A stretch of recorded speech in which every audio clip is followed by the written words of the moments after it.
Welcome to this week's Hold My Drink podcast, where we navigate our political and cultural divides with a chaser of civility. We invite you to grab your favorite beverage and join us as we explore our differences and build bridges across our divisions.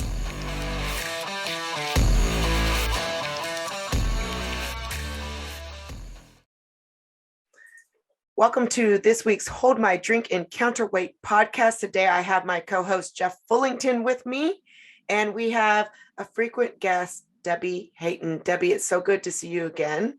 Thank you for joining us. I know it's late for you. Are you drinking a beer? I'm drinking tea. It is late, so it's tea for me. Oh. The last time it was a beer, so I brought a beer, but it's a mango michelada, which a michelada is like, I don't know, it's a weird Southern thing that we have here, but mango chile michelada. But I was thinking of you, Debbie. I was thinking of my audience, and you didn't bring a beer, but that's okay. Cheers to that. Jeff, did you bring anything to the table? I actually brought a beer, which I never drink. Modelo. It was whatever was in the fridge. Honestly. I was just in the mood for a cold beer this afternoon. So, Debbie, so there's several things I know going on both in the UK and in the US, and I want to hear about the UK. But the reason, I called you kind of frantically is there's several discussions going on in the US right now, and I just wanted your measured thoughts and feedback. There's three things in particular in the US, and then I want to get to the UK. The first is the swimmer Lia Thomas. And I want to get your feedback, but let me share with you kind of my thoughts on the debate as it's going on in the United States. And Jeff, you jump in too. So as most of us know, and if our listeners don't know, Lia Thomas is a trans woman. She's a swimmer who is just breaking a lot of records right now. And so a lot of people this is women's sports and feel that there's been some, I don't know the word that I want to use, but an injustice, if you will, towards women, given that Lia has really dominated the sport. Here's my thinking on it. And then, Debbie, tell me what you think. You and I have talked about this before, sports, and I loved your elegant solution of having an all category where anyone can compete. It's called all. I feel that Lia has every right to swim. I love her enthusiasm for swimming. But I do have to say, as a woman, if I was working, I'm not a swimmer, but if I was working really hard in that sport to be the top of my game, I do feel that I would feel at a disadvantage. And that's where I'm at with that. So I have a lot of compassion for Lia. I don't like the vitriol that we're seeing towards her in the public space, particularly in the United States. And at the same time, I have a lot of compassion for the other swimmers, the female swimmer, or natal female swimmers who feel that they've been kind of pushed out of their sport. What are your immediate thoughts on that? Well, I agree with you, Jennifer. It's not right and it's not fair. We've never segregated sports on the basis of how people feel about themselves. Women didn't get separate categories because they felt like women. They gain separate categories, and they need separate categories because they have a different biology. Their bodies are different. And in open competition, which I think we should have, women wouldn't win very much. So we need a separate female category, and we need to allow women to compete in that category as females. Regarding Lia Thomas, I think Lia Thomas should be allowed to swim. I think Lia's got as much right to swim as any other person. It's a non-contact sport is swimming by definition, and Lia could go just as easily up and down the pool with the men in open competition, if we want to call it that. And sure, let's record the best time for a trans woman in the world this year. We can do those things. It's not difficult. But what we shouldn't be doing is taking away the places of women. Women are coming second best in their own race, and their times also. We're looking at who is the best woman, biological female, if you want to use that terminology. We don't know. It's not been recorded. All we have is somebody who is recorded to have come second, and I think that's wrong. Jeff, what are your thoughts on Lia? I haven't asked you, so your thoughts are new to me. They're probably new to me too. As usual with everything else, I'm only getting a little glimpse of it through Twitter right now. So I saw the initial picture of her winning the competition, and looking at the picture and reading the tweets, which I'm aware of bias and spin. My impression was there was something that didn't seem quite fair about it. But then someone else made a point later that she didn't dominate everything. Like she came in further down in several other competitions, so there was like a more balanced picture of it. Something about it bothers me. I don't know enough about. Part of the problem is I don't know enough about sports, and I don't know enough about trans. So when you combine those two issues, I really don't know how to judge it. But a very superficial outsider looking in perspective, there's something that just didn't seem quite fair. Well, they said one of the things that I read said that when tested, Leah's testosterone was not really all that much off the scales. That said, testosterone aside, I mean, just her body structure. I mean, she's got the shape, and she's got so much more of a competitive. I mean, she's more competitive, I think, by her physical structure too. So I don't know. There's a lot of information and likely misinformation running around in that world. But you mentioned something, Debbie, and this kind of actually brings me to point number 2 that is in the United States. You said that, we don't know who the best woman is because we haven't been able to test it for that. Here's something that's bothered me. Rachel Levine received Woman of the Year. I don't want to take that. My feelings are very similar. I don't want to take that right away from her. I know that she has worked hard in her own right. She is a pediatrician. She has done a lot of work, but a lot of her accolades that she got up now, she like you, Debbie, did not transition until later in life. So a lot of what she worked for, she got as a man. And so now for her to be named Woman of the Year, when the majority of her life was spent as a man, again, as a woman, I'm supportive of her and her transition and how she wants to live her life. But to name her Best Woman of the Year, I mean, as a woman, I'm like, she didn't have, most of her life wasn't spent as a woman. And I know that a lot of this is maybe virtue signaling or trying to signal some sort of openness or inclusion, which again, I'm all about that. But I don't, this one's sticking with me. It's I'm uncomfortable with it. Put it this way, Jennifer, if you were awarded the title of top trans woman of the year, we would not be happy. And we're 2 different groups, and we should be looking separately at those 2 groups. And it's when this boot was on the other foot and to try and play that mental game. You would have absolutely no right at all to win top trans woman of the year 2022. So why should a trans woman win the title of a title of top woman of the year 2022? That's where I look at it.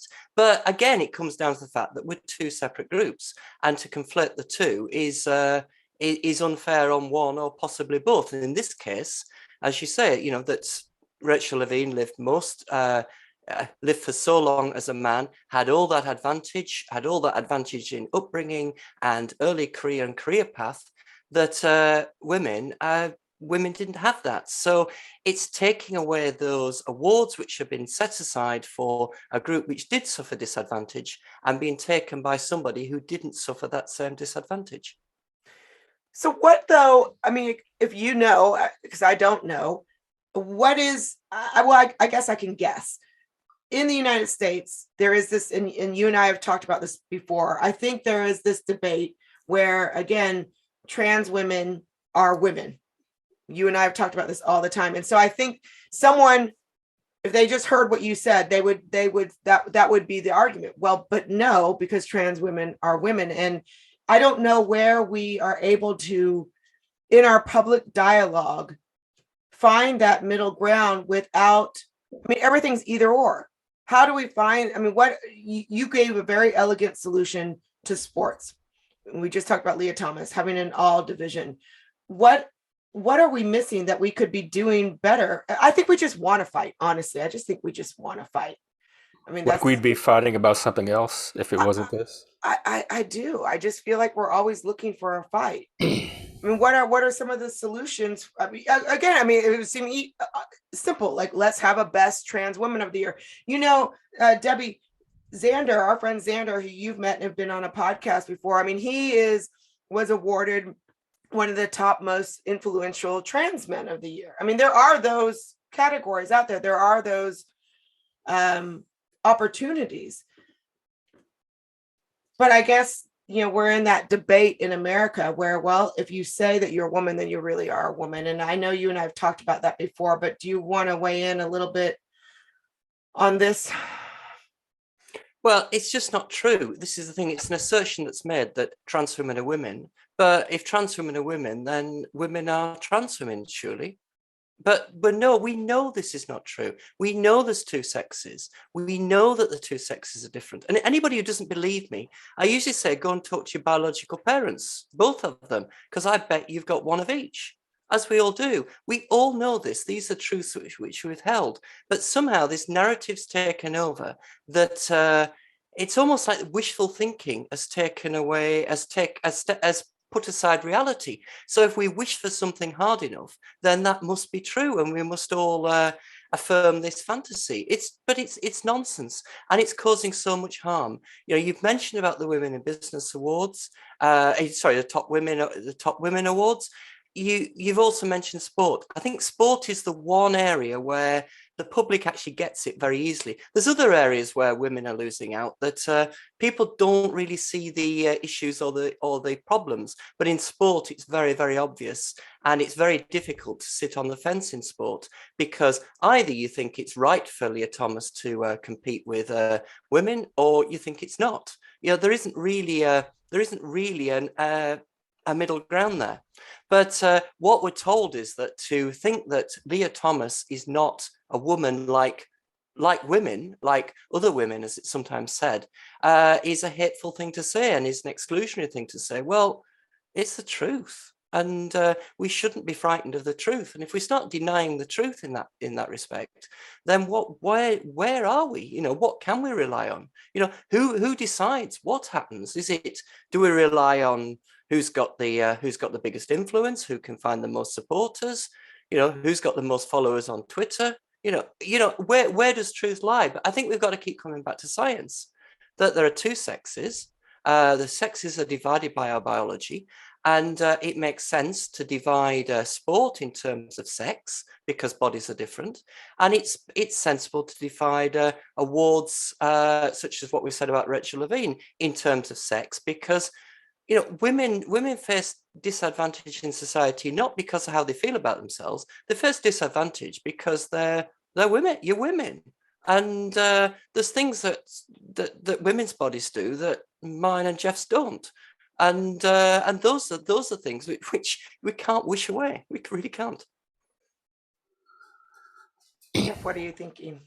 I don't know if I have anything to follow that, but I was thinking of some of the earlier questions, and this is really not my first curiosity would be to go to the women themselves and find out what they think. I think it's less important what I think about the issue because I'm not the one being most affected by it. It's the category of woman, of biological women, that's being redefined.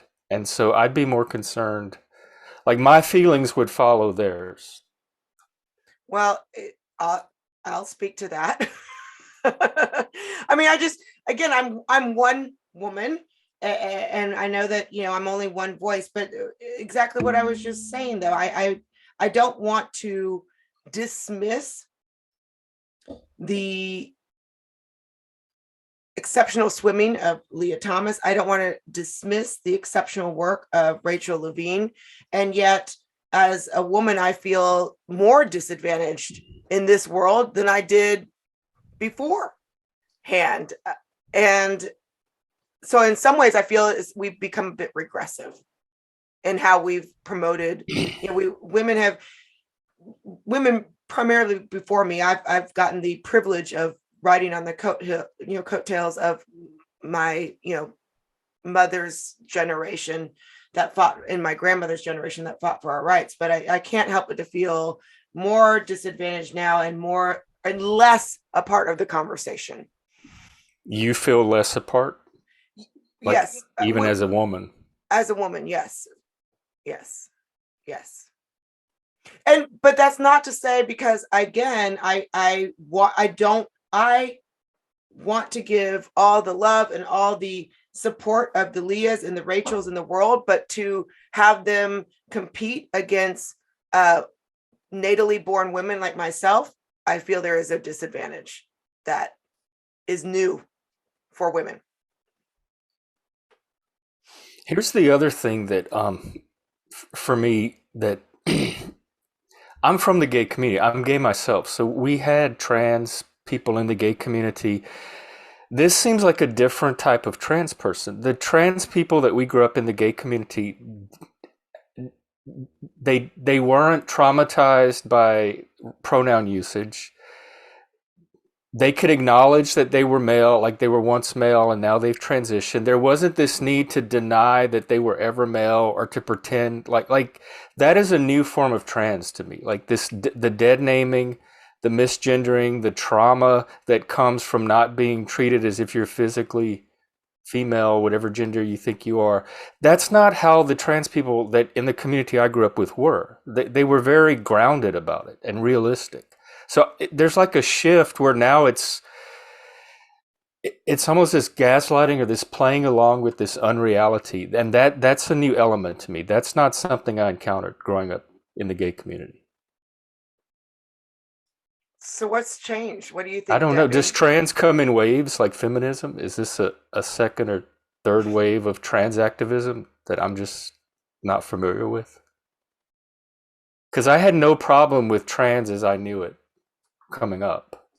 It's this new form of trans, this really aggressive activism. It's painting everything as transphobic. It's harassing and bullying people about speech and pronouns. And I was in a Twitter fight last night about the issue. And it was something about their dysphoria or their suicidality is what we have to look at. Well, white middle-aged men have the highest suicide rate in the world right now, I think, and nobody's looking out for them. So why is this one minority with this one condition, dysphoria, that could lead to suicide in a minority of the people that have it? Why is this taking all of the societal attention and resource? Why is the locus on all the rest of society to address their dysphoria or their suicidality? And in a way that no other group is, like all groups deal with this stuff, but why is this group getting this kind of velvet glove treatment over dysphoria and suicidality that I don't see any other groups getting? What do you Well, think? it's frustrating, isn't it, Jeff? Going back to what you were saying, what's changed? What I've noticed is a change from trans being something we do. We change our bodies, we change our presentation, we change our names, we change the way we interact with society. But it's all about doing things. Where it's been replaced by identity, who we are. So in the past, to be trans, you knew a trans person because they'd done something, and that's what marked them out. They'd transitioned, but they didn't. We didn't need to fight about pronouns. People can use whatever pronouns they like about me. They really can, and I do not mind whether people call me he or she. And I just say, well, let people use the pronouns that they want to use to describe me. And actually, when I transitioned, what I was told was, if you're in a group of strangers, people who don't know you, the pronouns which they choose to use about you will tell you how good a job you're making of your transition. You know, that's what we're told, you know, and if they start using pronouns which you'd rather they didn't, the problem comes down to you in that you've probably not put enough effort into this. That's the background we came from. But we've moved from there into this culture where trans is something that you are. It's an identity. It's a badge. It's a badge that you collect, and you decide that you're trans, whether or not you do anything with your life. And rather than you having to change necessarily, what has to happen is the entire rest of society has to change. And the rest of society is beginning to put their foot down. I think certainly in the UK, you know, the society is putting their foot down and saying that this is nonsense. We're looking across at the US and thinking, well, at some point, the US is also going to realize this is nonsense. And my worry as Do a you trans think? person, well, surely at some I point. think that too, but it's not. It just keeps getting crazier and crazier. But my worry is that if you leave it too long, there's a backlash when you come back to reality. And the people who were sympathetic to trans people, like Jennifer's expressed, you know, and wanting the best for trans people and wanting to support trans people, are just getting so exasperated what's going on. That I'm one of support them. is evaporating. And that's what worries me. And that's why I started campaigning on this line. I get accused of being a transphobe, a self-hater, or all sorts of nonsense. But I started campaigning because I saw where this was going and thought, this is nonsense. And if this goes too far, we will suffer in the backlash. So before you actually transitioned, there was a point where you realized you were something called trans or something called woman. That's the part that I'm trying to understand. It's like there's two categories of woman. There's a psychological, like mental reality, and then there's the body. I thought I transitioned. I've got to be honest here, Jeff. When I transitioned, I thought I was some kind of woman. I knew that it wasn't wise to push this. I knew that it wasn't wise to step up for awards and such things like that as a woman. You know, that's not going to win friends and influence people. But I honestly thought I was some kind of woman. That was what the narrative told me. That was what people on the internet told me, and it seemed to make sense. I desperately wanted to be a woman for throughout my life. And this sort of made sense, so that I really was a woman because of something in here, and I could have medical treatment to make my body match who I was. That's what I was told, and that's why I transitioned. I've changed my mind on that somewhat since then, but at the time, I genuinely thought that. I worry that we've moved beyond that to the point where I was there thinking, well, although I think I'm a woman, I can really only claim that if I go through what I thought was a transition. I had to go through that transition to do that. Now it seems it's just a badge you can claim. You know, what we've done effectively is reduce the word woman to a feeling in a man's head. You know, that's what it's reduced to. So I can understand why Jennifer feels more vulnerable now than in the past.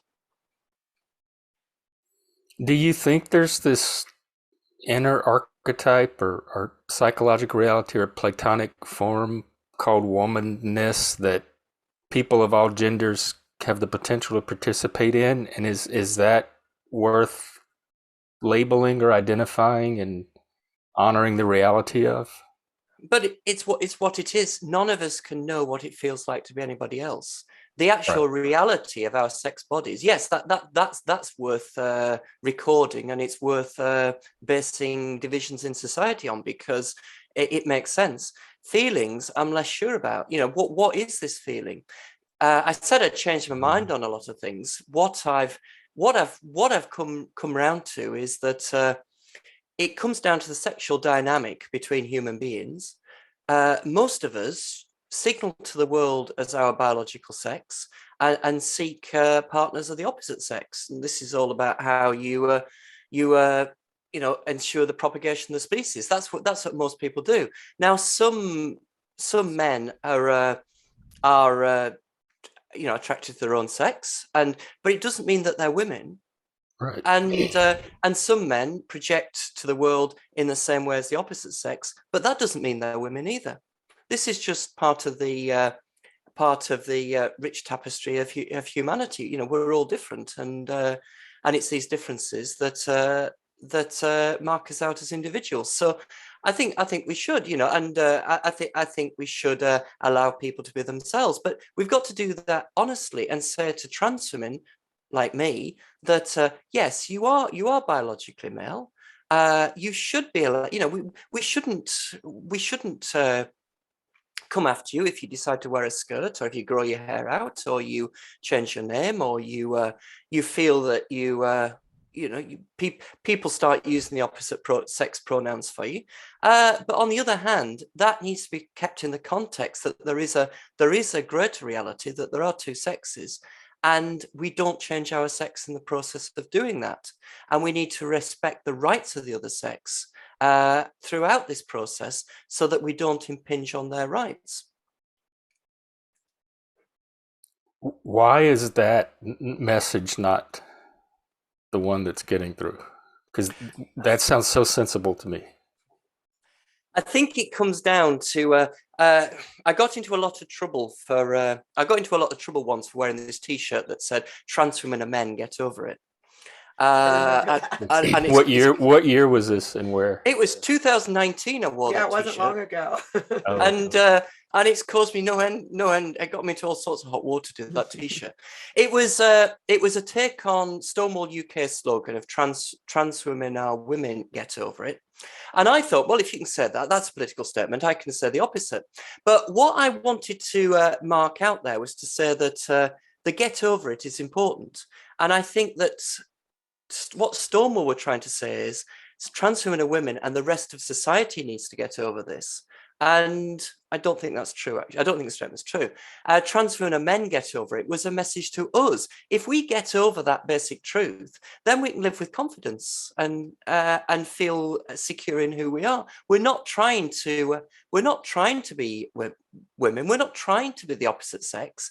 And moreover, we don't rely on the affirmation of other people. People can say, I don't think you're really male, Debbie. And I say, well, actually, I am. I've got 3 children, and I know how they were produced, and I'm definitely a male. And so this is where I'm coming from. But one step further on from that is to say, and this I think is the honest truth, is that trans women are men with a psychological disorder. And that's a really strong statement to make, and it'd be really offensive in certain places. But just unpacking that statement, it's certainly a psychological condition. It's certainly up here. So to say it's a psychological something is true. And the word disorder really just means it's something in need of treatment. We treat disorders, and I certainly needed treatment. I needed psychotherapy, and I felt I needed hormone therapy and eventually surgery. So to say trans women are men with a psychological disorder is a really emotionally charged statement and really offensive to a lot of people. But it's only offensive if you think there's something wrong with having a disorder, whereas should there be? We're all got our peculiarities and differences.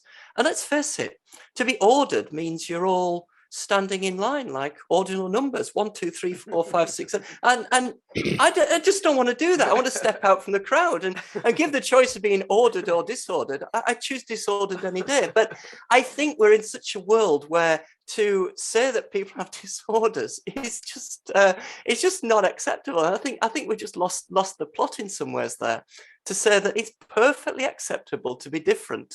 And that's where I'm coming from, and that's where I want to stay. I love that because when you first start talking, before hearing you out, the word disorder it's got a negative connotation, but when you place it the way you did, where you're like, man, I want to be disordered versus ordered, it's really just the language that people are tripping up on. What do you? I even had a negative. Being on the autism spectrum, which they call autism spectrum disorder, and working in mental health. I have PTSD too, post-traumatic stress disorder, but I don't consider them disorder. Like there's something very subtle. There's a very subtle connotation about the term that I still react to. But I like your description of disorder versus order as a value. I definitely have that. Maybe we just need to find a different word that people can feel is less. But that's what the woke do. They keep that is the thing that originally turned me away from the wokeness, was the way they kept playing around with language. Everyone has their own idiolect. I'm on the spectrum. Quit changing things every 5 minutes for me and let me have my own voice and communicate what I need to communicate in my own way, even if it's not perfectly polished up by your standards. So it was that fooling around with language in the first place which started to alert me that there's something going on and kind of shift me. Well, then I think, if you're going to stick with, if we're not going to do, I hear what you said, Jeff, but then we need to learn not to be offended. That's the big thing. Resiliency. Yes. Mm-hmm. That's the angle I come at it from. Which again, I go back to that, like the old wave or of trans and the new wave. They were not this fragile. They were what Debbie said. Like they accepted the basic biological reality, and then within that, they understood that they felt psychologically a woman. But it didn't. The reality that there was a biological basis, it didn't traumatize them or cause them to break down like they do today. So it's that resiliency. To me, using the wrong pronoun, your mental health and your psychic integrity should not depend on a stranger using the right pronoun. Like that bothers me more than the dysphoria or any other issue from a mental health perspective. That's the first thing I would want to address, is building some resiliency and some like personal agency around this. So you're not at the mercy of everyone else's language use. Yeah, what sort of freedom is that, to be relying on other people's language for your own well-being? And what's more than that is actually trying to convince yourself that the other people actually believe what they're actually speaking as well, because that's what it comes down to. When I transitioned, as I said, I did think that I was some kind of woman. I thought that was the reason for it, but I could never properly justify it to myself. I thought I had some sort of, it's being described as a gendered soul, some chemicals in my, but it can't be some chemicals in my brain, but it can't be identified. It can't be picked out as this proves this. So all the time you're relying on what you'd really want to be true. And I never got much security in that. I claimed that I was a woman, and to be secure in myself, I had to have other people say that too and affirm that, and I had to believe that other people believed it. And it's nowhere. It really was nowhere to live. I can think back to that. Whereas now, I'm quite happy in who I am, and what other people think doesn't bother me too much. If other people are thinking really negative things about me, I feel I'm in physical danger, I'll get out the situation. But we're not talking about that sort of lack of safety. We're just talking about people's thoughts. And I'm possibly in the minority of trans people thinking like this. I don't know. Trying to get a poll of trans people is really difficult. But what I would always say to other trans people who think differently to me, think how I used to think, is your philosophy seems to cause you stress. You're forever worrying about what other people think about you. It's causing your mental health to deteriorate. Whereas my philosophy has given me security. It's given me sound mental health. I really don't care what other people think about me. Who has the best philosophy in which to build their lives on? Doesn't matter. Well, and that goes beyond what is true or not. It's what is the most effective. And I wouldn't swap places with them. And it goes beyond even the trans issue, of course. You wouldn't believe the resistance I get when I suggest the possibility that they don't have to be a victim all the time. It's like they fight me to stay a victim. They don't want this awareness that they can have some kind of agency over it. And so I almost have to fight them over just the idea of being self-empowered. And yeah, I think one thing you... Oh, sorry. Go ahead. No, it's just agreeing with you, Jeff. I think victimhood is negative, and it turns us into victims. I think the fragility now is a symptom of something larger that's called victimhood. That they are just committed to remaining in, and like they do it with racism, like any form of oppression they experience as a form of victimhood, and they fight to stay in it. They don't want the hand out of it. Well, I think that's a form of power, though, too, right? Victimhood has become a form of power, a new form of power. Yeah, I think that's what, at least in the United States. So I don't fight. Like if I say, hey, you don't have to be at the mercy of like all this stuff. You can have some, and they start fighting me, I leave them alone. But I think it was interesting to hear you describe trans, because I think it highlights the difference that I've been trying to identify between gay and trans, the G and the T. Growing up gay, we were told it's just a phase, it's in your head, it's not a real... Like, we knew that it was a real thing, regardless of what society said about it. And trans seems to be the opposite. It seems to be something that you think is true, but you need society to affirm for it to really be true. And gay was true despite all the opposite things society was saying. And it's the element, the thing that keeps me from truly understanding trans, I think, is that collaboration with society that it requires, as opposed to, like, I know gay is an identity that I was stuck with it, whether society liked it, thought it was real, didn't think it was real, thought I would grow out of it. I knew inside it was independent of any opinion of society. So it's interesting to hear trans described as almost the opposite. So what did I say, Jeff, to say that you thought it was the opposite to that? Well, when you were saying how you were convinced you were a woman, but you needed society, like you needed to know from society that was true. Yeah. To be convinced, yes, that's. And I'd never needed society to validate that I was gay. I knew it regardless of whether another single person ever agreed with it. Yeah. No, that's fair comment. I think the urge to change my body and present in the way I do went back to when I was really young. When it just was not when it was not a possibility. It was something I could live with, but it does go back a long, long way. But I think it's the language which we lack to actually describe what's going on there. This idea that we're born in the wrong body is such a simple. It's such a simple statement, which was to describe what was going on, but that somehow became a definition of what was going on. A descriptive term became a definitive term, and I don't think that's helpful. There is definitely something there, and it's something which I'm exploring in my writing at the moment. What's going on there, but we're not the opposite sex. And that's what we're lacking. But I just want to go back to what you were saying before about language, actually. And this is the issue that you're talking about, people changing language. Now, we're aware that our thoughts develop language, but also language develops thoughts as well. And if we don't have the words to think something, then it's really difficult to think it.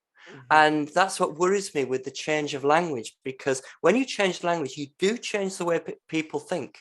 And words have had their meanings changed in the last, 10 years, and people's thinking has changed. And this is huge power over people. And no wonder people are enjoying doing this. If you can change the way that everybody thinks, I can understand why people are trying to do this. I still don't understand how it's happening, but give some. I would love some, like, Debbie, if you've got. I agree with you. I'm hearing you. What are some examples? I mean, for me, what I'm hearing when you say that, I see the way we have used slogan words to change and to reorient whole conversations and whole social dynamics. Is there something in particular that you're thinking of when you talk about how we've changed language and it's effectively changed how people think? Well, the term gender identity, it was invented in 1964 by a US psychiatrist, just as a descriptive term. It sits with gender identity, the disorder, Jeff. Gender identity disorder, an identity disorder linked to gender. But this has taken on new meaning. This idea of gender identity has got to the point where everybody, well, not everybody, I don't, but where lots of people think we have a gender identity because this term has been created. Without the term, we wouldn't think that. Now, you could argue, well, it's harmless, I guess, but what it's doing is it's displacing biological sex as a way in which we differentiate between men and women, to the point where people feel it's wrong to try and, as Jennifer was saying before, for women to say it. Look, I think it's, it's wrong for Leah Thomas to compete alongside women. I think it's wrong for Levine to be honoured as a top woman of the year. And so it's that, gender identity is an obvious one, which has just come into our language, and there is no proof of this. State legislatures have enshrined it into legislation, but there is not a single jot of proof that any of us have a gender identity, and yet everybody believes it. It's just madness. Is there a way to demarcate it from biology or keep it from displacing biology so we can have the conversations about what seems like two different things? Because you acknowledged that there's something there. You're trying to figure it out. You're not sure what it is, but there's something in the brain that gives this sense of what they're calling gender identity. But if we're going to keep having the fight over biology, mind, the brain, is there a way to stop the displacement so we can still have the body and discuss what this other thing might be, whether it's biological or a soul or whatever? Well, we've not been very successful so far, and it's starting to displace. It's starting to displace biological sex as a way of determining between men and women. I think the problem is that big distinction in society, in human society, between men and women, between the two sexes, is important. And gender identity has actually claimed that for its own, to say, no, this is the way we should distinguish between men and women, not by biological sex. Can we do it both ways? I don't think we can. And what's more is, I don't think we need to. I think we should just accept that within each sex, there's a range of personalities. There's people can be attracted to their own sex as well as they can be attracted to the opposite sex, and they can also have a compulsion, because that's how I felt it, as a compulsion to present in the same way as the opposite sex. But in the same way as a sexual orientation to your own sex doesn't change your sex, having this compulsion to present as the opposite sex doesn't change your sex either. And that's what we need to make clear. But that's where I come up with lots of resistance when I say it, and I'm called all sorts of names for saying it. But that's just what I think is the truth. And I do think that trans people especially would be in a much securer position if we accepted that truth, because it doesn't rely on other people's affirmation.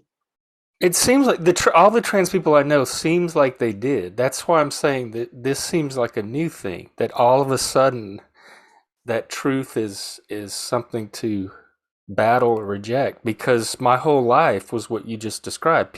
The trans people did accept that basic reality. Yeah, and something's changed. And to actually, if you believed it once, even to be believing it now, if you still do, is one thing. But to actually speak it is really difficult. Oh God.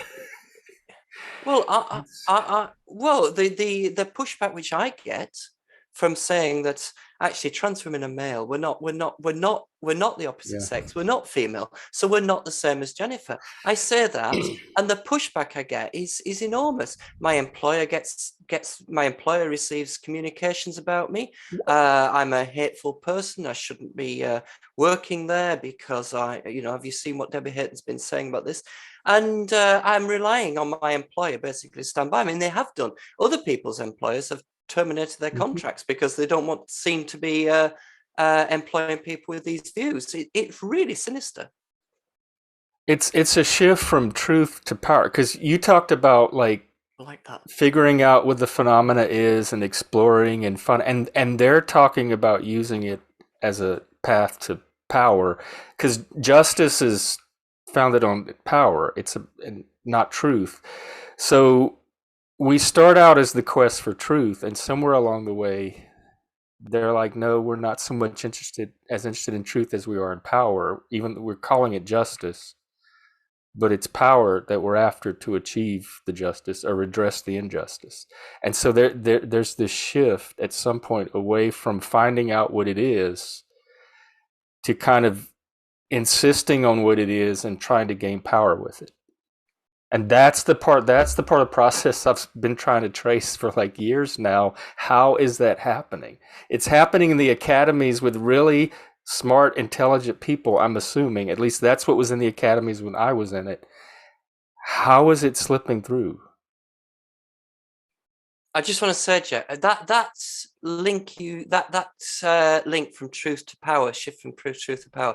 I'd not thought of that before. In that, so simply as that is so true. So I just want to say thanks for bringing That's that what up. it seemed like to me. That made me think. And do people value power more than they value the truth? And I think many people do. I don't. I don't either. Yeah. But is that the distinction that we should be looking at? Is what is most important to you? Is it truth or is it power? Yeah. But trying to get people to admit that's more tricky. But does the search for truth, is it because there is an injustice, and so there's a search in part also for justice, but as part of that, and we still haven't defined why, that turns into a search for power, and so justice gets conflated between both truth and power. Am I hearing you right? I think maybe in the face of injustice, or where they perceive as injustice, truth gets sacrificed to power because it's so critical to alleviate the injustice. So it's like the priorities or the values change from truth or determining reality to rescuing or saving this person that's in danger or distress. That doesn't require truth. It requires some form of power. But I don't know if the power is developing as a response to the injustice, or if the injustice is being created as an opportunity to gain power, or maybe both. Or I was going to say maybe both. Maybe it's a little bit both. Maybe it started one way and then And there is power in being a victim, isn't there? Oh yeah. There was Dave Chappelle, who the comedian, who has got himself into an awful lot of hot water over this. I really liked his close-up routine when he was talking about punching up and punching down, in that it's more acceptable to be punching up than it is punching down. And to identify as trans gives people who have got a lot of privilege in society naturally the illusion of punching up from a position of victimhood, when really they're punching down because they still have the status and they still have the privilege which they've not been able to jettison. And I think there's something in that. I think sometimes when you watch comedians at work, there is you learn an awful lot from them. The link between the boundary between comedy and philosophy is sometimes very blurred. Not to go back to, I love this, the philosophical talk, but you said something earlier, Debbie, that I wanted to go back to, of what was happening in the UK and how you were kind of looking back on the US and saying maybe they'll figure it out. So give us a lowdown of the conversation that's happening in the UK around trans issues and the political shifts that are happening. Well, what's happened in the UK is that the government at Westminster, that's the UK government, has decided not to go down the path of anybody can self-declare their gender, i.e. their legal sex. They're retaining medical evidence as medical evidence as part of the process. So if you want to change the sex marked on your birth certificate, create a legal fiction, as it were, and that's another thing I get into trouble for saying, but it's the truth. Create that legal fiction. You need to provide medical evidence of need to do it. You can't just do it because you want to do it. So the government's decided that. But at the same time, it has caused divisions in politics where other politicians feel that it's an affront to trans people and it's hateful and bigoted, etc., etc., etc. But that's taken place across party lines. It's not it's not a partisan thing. To some extent, it is. I gather that, but it's not like I view in the US, where it's more divided.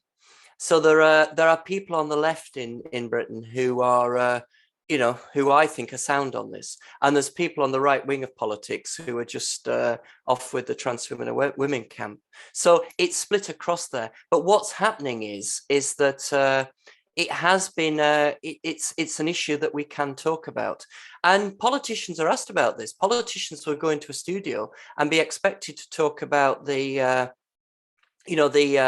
the situation in the Ukraine, or the state of the economy, or the whatever, and they're going to be asked, and by the way, what's a woman?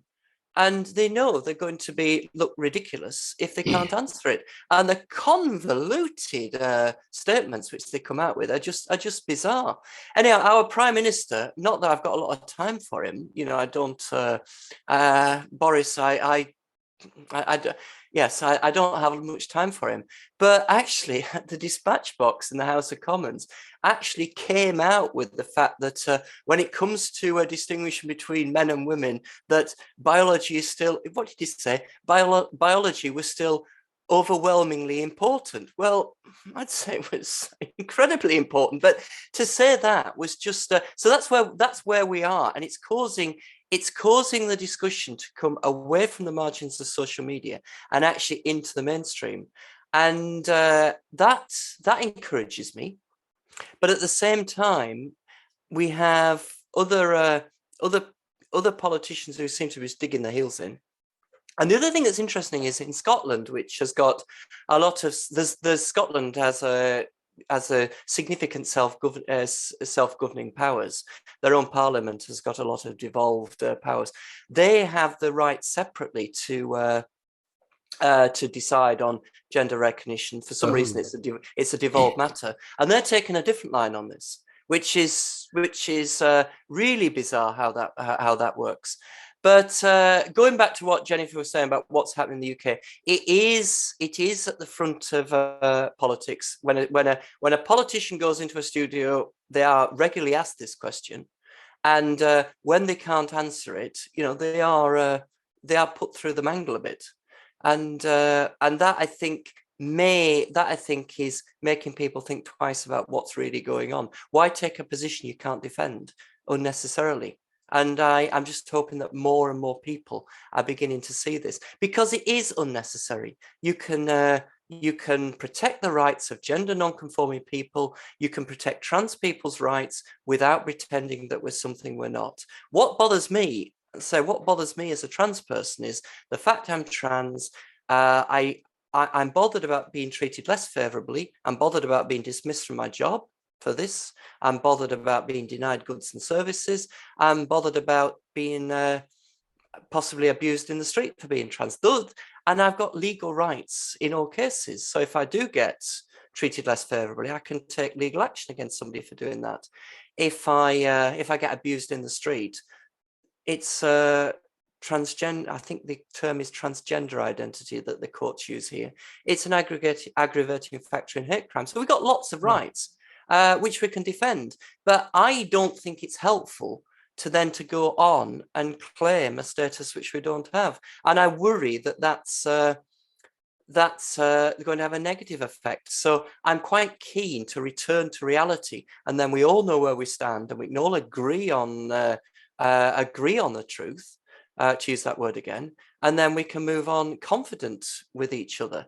But while we're still trying to debate feelings, then I just don't see we're going to get there. And I worry that at the moment trans people seem to be able to get whatever we want, and people give in rather than upset us, because you don't want to upset the trans. Well, because it's the suicide.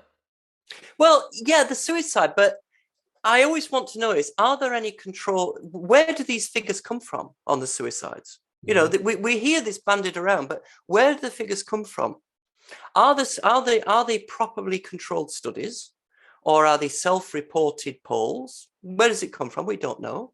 The interesting one is, has there been any studies of suicidal thoughts before transition and after transition? And does it get any better?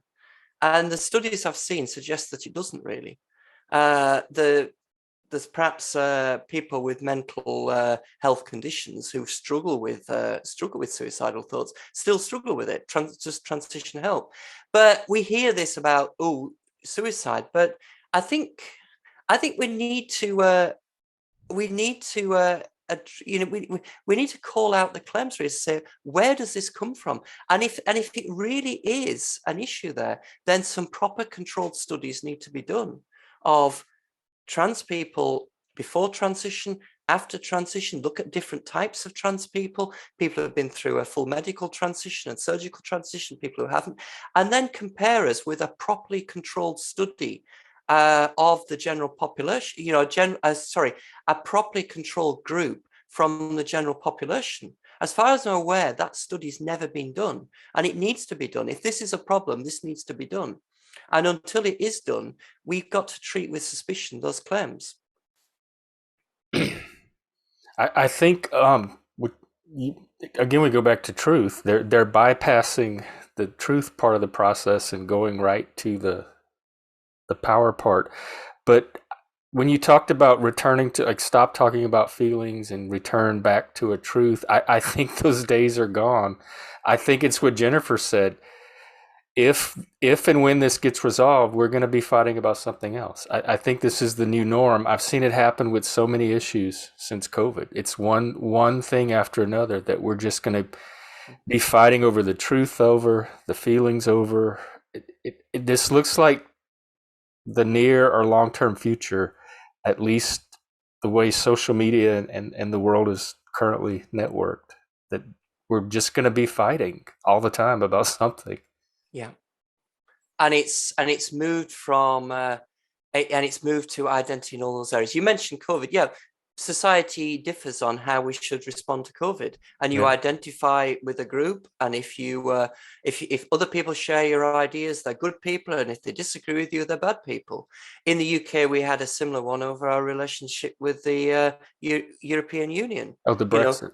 Yeah, the Brexit thing was similar. You were either Leaver or Remainer, and if there was another person who was in your camp, you had to agree with them. Growing up, the only thing that comes close to this actually was following soccer teams. You were watching your soccer team, and they were your team. And if anybody else supported your team, they were your friend. And anybody who supported the other team, and it's that sort of mentality that seems to have taken over, and I just don't think it's. It was never helpful watching soccer, really. I've been there. I've watched my team because I don't. I've watched. I enjoy baseball. When I'm in the US, I'll go and catch a baseball game, and I don't see the same issues there. People will sit and maybe there'll be some banter if there's somebody who supports the other team is watching, but it doesn't seem that. Whereas in soccer, if I support, if my team was playing elsewhere, then you're supposed to watch from your own pen. Where you says if you just buy a general ticket and sit with the home supporters, you're not supposed to admit to who you support.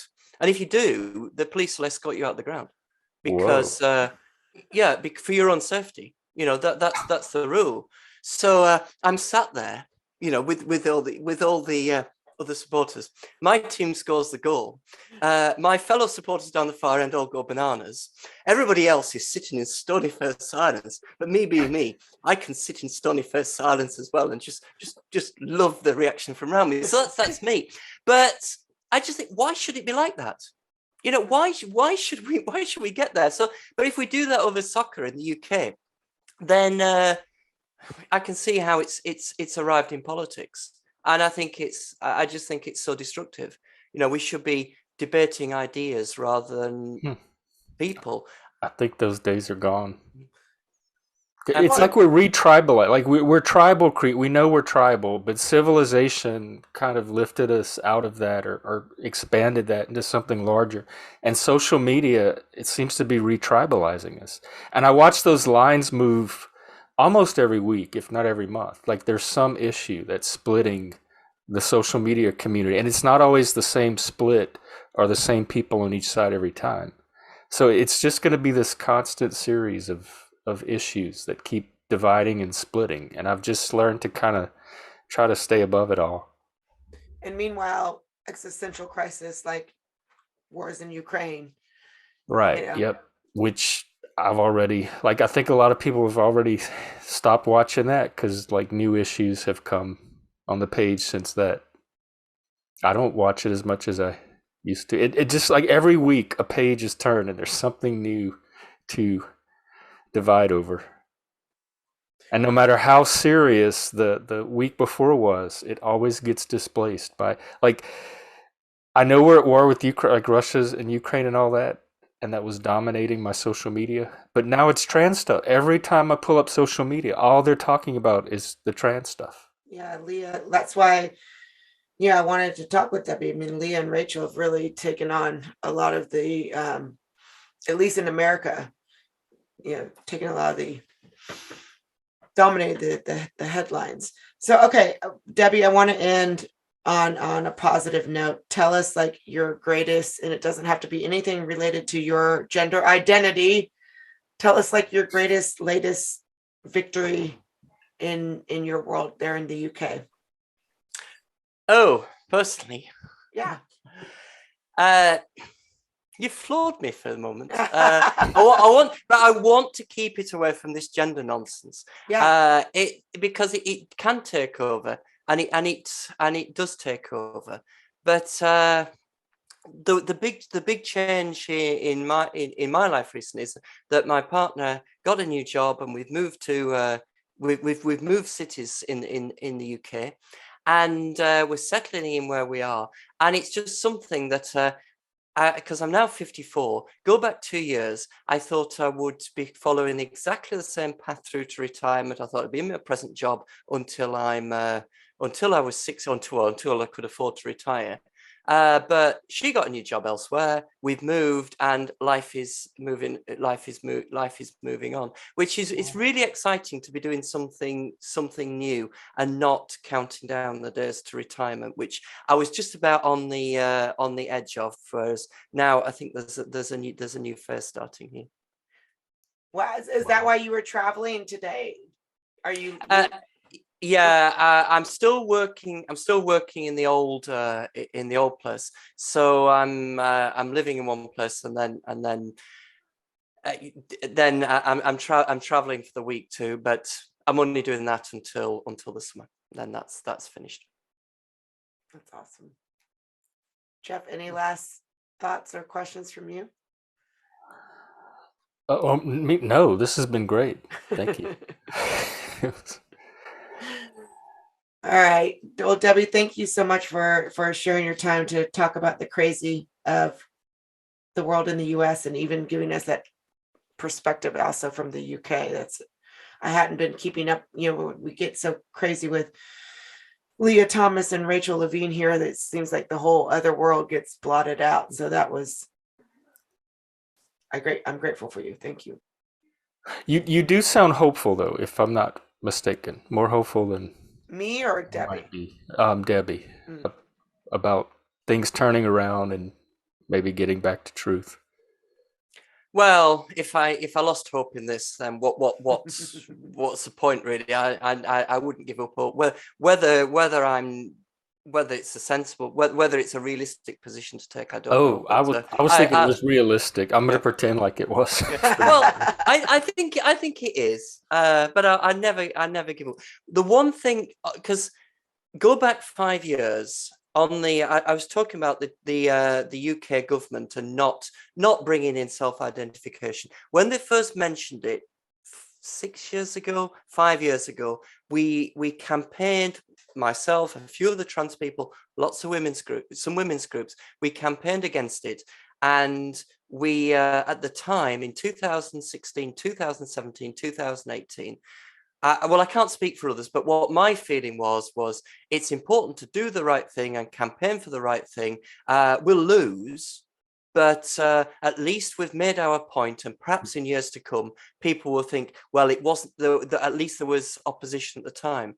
Whereas that was 5 years ago. Now, the government isn't doing this. Not in England, Wales, and Northern Ireland. Anyway, Scotland is alone to itself on this. But in England, Wales, and Northern Ireland, it's not happening. So we've gone from 5 years ago, that position of thinking, well, we're going to fight this battle, it'll be a valiant defeat, to thinking we've actually won this. So things have moved there, and there's no reason they can't keep moving. But I'm under no illusions that just because something has moved in that direction, I'll keep moving in that direction. But I'll keep pushing. See, Jeff, there is hope for us on this side of the pond. Well, I hope. Thank you, Debbie. That does sound the basis for some kind of realistic hope. I just wish there were more we could do. Like I knew what else to do. Maybe we could do another episode and talk about solutions. I think there's two things. One, just say what you think without worrying about other people think about you. And the other thing I always say to people is talk to people in real life. It's there, and I do. I talk to as many people in real life about this as I can. On social media, you end up preaching to the converted and annoying your opponents. Whereas in real life, you can talk to people who have not heard much about this at all. And that's where you can have a real influence. Mm-hmm. Yeah, Jeff has no problem saying his mind and talking to people in real life. That's why we're grateful that you joined us. And Zooming. Oh, Jennifer, I guess we should mention that we have a Discord community now for all of our Hold My Drink listeners and viewers. So you can contact me or Jennifer or one of the team for an invite. And we're starting to do Tuesday evenings. I think they're at 6 p.m. Eastern. Live discussions on the topic of this week's podcast. So next Tuesday, we'll have a live discussion on this issue. And Debbie, you're invited to participate if you want. I know it's late there. Debbie's a night owl. 11 p.m. is not too bad. That's because well then we'll send you an invite. Yeah, 6 p.m. Eastern is fine. It's when it's 6 p.m. Pacific it gets difficult. Okay. I can't stay up like you do, Debbie, but 6 p.m. I can do on my time. So, all right. Thank you, Debbie. Appreciate you.